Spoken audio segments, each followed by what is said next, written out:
Paalala po ng mga espesyalista sa mga may makakapang bukol sa katawan. Agad yang ipakonsulta sa doktor. Baka matulad yan sa bukol ng isang dumulog sa GMA Kapuso Foundation. Kasing liit lang noon ang holen, pero lumaki na ngayon.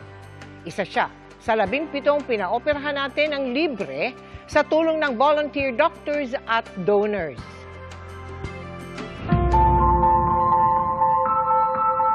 Ang bukol na sinliit lang noon ng holen sa likod ni Cesar, hindi niya inakalang magpapahirap pala sa kanyang pang-araw-araw na gawain. Pag sa humiga ka kasi, hindi ka talaga mapalagay, parang steady ka lang ganun, saka ganito. Kung magbubuhat pa ako ng mabigat, hindi na po kaya kasi sumasakit na po sa ilalim. 2010 anya nang una itong tumubo at pinaoperahan niya noong 2019. Pero makalipas lang ang isang taon, tumubo ulit ito. Mula noon, hindi na siya ulit makapagpasuri sa doktor. Mahirap kasi din po ang buhay. Lalo ng kasakit din po yung magulang ko yung time na yun. Tapos pandemic pa.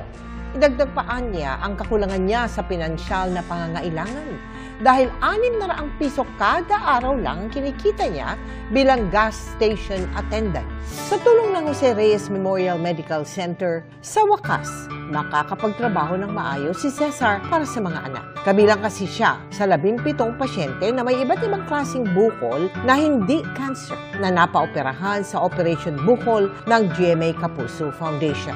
Ang mga lipoma, ganglion cyst, talagang wala naman siya talagang cause o ang tawag natin doon unknown yung cause nila.